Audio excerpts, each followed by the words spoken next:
Hi everyone, I'm the Broken Meeple. Win or lose, I'm going to be honest with you. And this is not any more of content for Lands of Evershade. You can ignore that. It's just I've got the expert adventure ready to go, so therefore I need the table space. But this is going to be a quickie beyond the base game video for Earth Animal Kingdom. Finally, it's now fulfilled to everybody in the UK, and if you're at the expo, you could get it as well. Yeah, suffice to say, ever since Brexit. Yeah, and many other factors besides, getting anything to the UK quicker than anyone else in the world is a pipe dream.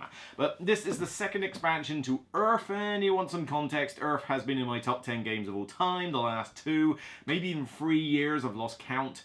But yeah, it's a game I love, and I mean I've been playing this like in the last week to get used to this expansion, and it's just great to pull the game out, whether it's solo or group. I just get a kick out of it. I know it's not for everybody, but I don't know, the theming of it I like, the simplicity of it I like, the simultaneous turns I like, and just the idea that you've got all these cards and you've got to kind of juggle, pick your battles, which is going to be good cards, which is going to be like, you know, compost fodder. That sort of stuff I like in games. Giving me cards, like loads of different choices to make. It's just something I like. But this is the second expansion, as I said. The first one was Abundance. And Abundance I thought was decent, but not great. It's grown on me a little bit over time though. That one basically allowed you to mitigate the luck factor in finding certain cards and gave you more ways to get the sprout cubes. So all in all, I quite liked it. You know, it was okay at first. I think I like it more now because I understand that germination luck mitigation mechanic is actually pretty needed. But the multiplayer abilities, looking at other people's tableaus and stuff, did throw off new players, and it was a little bit harder to get them into the game. Well, this one is meant to be a simple edition where basically you just have little animal pieces. You have a particular animal ability for yourself as well as a global one for everybody, and at certain times during the game you can trigger the animal, do what it says, move it across your tableau effectively, and it will do something in regard. It might generate cubes, grow trees, just give you flat, you know, points, whatever. It could do all sorts of things, and there's a lot of different animals to pick from. So let's see whether this is any good. Now, you don't get a ton in the box. You get your rule book, you get your achievement sheet, which honestly, if I wasn't playing this with friends, I probably wouldn't bother with achievements, but given that I have a bit of an advantage against my friends, we have fun doing the achievements in the other versions of this game.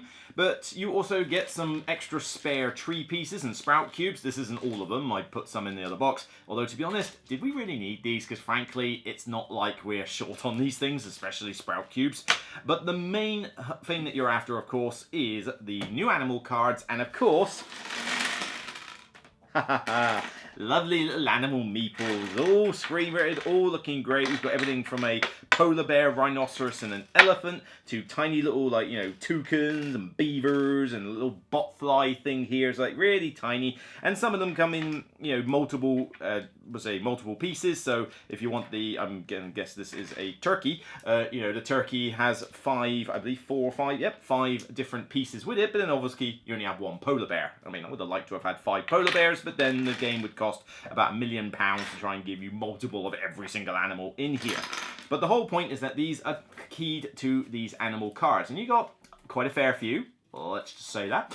And the idea is that you will be dealt a couple of these to pick one from at the start of the game, and another one will be flipped in order to have a global ability. The global ability is pretty straightforward. It essentially gives you an option to trigger one of the abilities on the card. It might just be a single ability, or it might be one where you can pick the power level of it.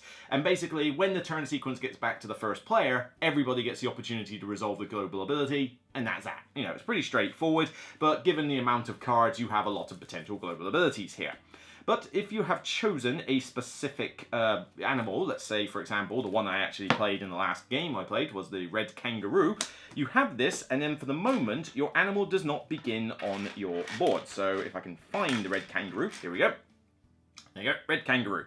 So at the moment, he's just on there. Now the idea is when you play your typical tableau of cards, when you have those leaf tokens, the ones that gain you for the fauna objectives, the brand objectives, then whenever you use one of those leaves, you get to place this on your tableau and move it around the different cards. It will have specific movement rules, like this one wants you to move it to a flora with a color in its name. You know, some of them just say move up to X times. Let's see, let's get a few more.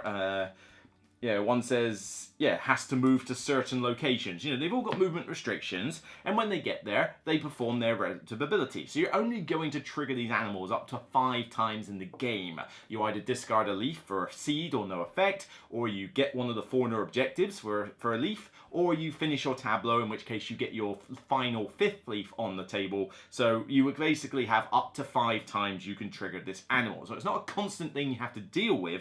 For the most part, you actually have to set these up. For example, the red kangaroo wants you to find cards with colour in their name. Okay, so I've got to find those ones first, and then whenever you move it there, it gives you 5 sprout cubes split anyway between this one and adjacent flora. Right, so okay, if I've got the red kangaroo, I need cards with colours in the name, I need to get them all down in advance, preferably with a lot of sprout capacity, and be ready for the kangaroo when it starts moving around. It's that kind of thing. They're not constant abilities that you're triggering every round. They are basically, you know, cool things that you do, providing you've set your tableau up appropriately for it. So let me do the plan, and that way it might be really good.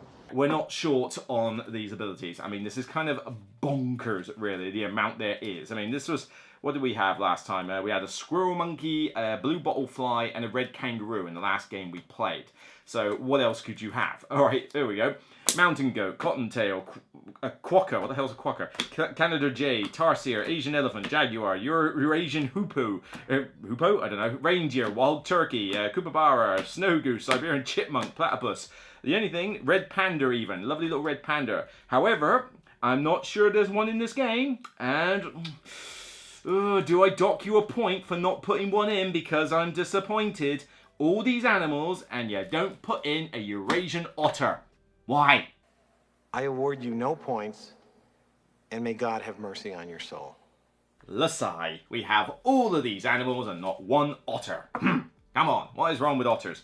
But yeah, you got a lot of variety in this game. The variety is bonkers, because you're only going to pick one of these animals to use in each game. There's only, say, 3 or 4 of you playing on average, so, you know, you're using 3 or 4 of them at a time. Whichever one you don't pick can just be a global ability. But even just global abilities aside, you have all of these. I mean, yeah, the global abilities aren't crazy. They're small little things, but they're nice things to help you in your game, and there's just so many of them. The variety is, as I keep saying, off the friggin' chain. So you are certainly not going to get bored with the inclusion of these animals. I do wish that maybe you could trigger them a little bit more often though. I mean, only 5 times in the game doesn't feel like a lot, and that's 5 times if you do well with the fauna objectives. So in the last game I played, I munchkined all the fauna objectives. I got first on every single one and finished my tableau.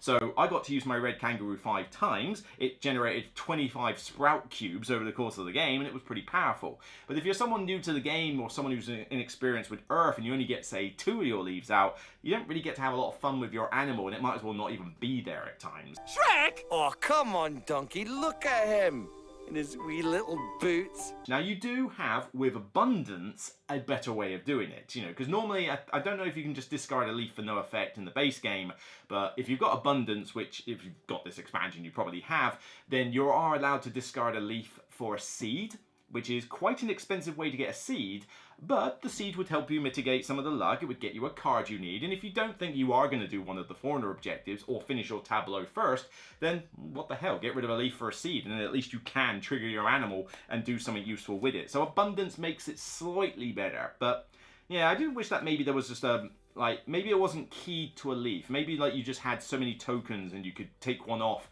and trigger it at your discretion, but only so many times during a game. I don't know. I mean, I don't know how else you could really change it, but yeah, it does mean that you are going to have to concentrate a little bit more on those fauna objectives or pay more attention to seeds if you want to get the most out of these animals.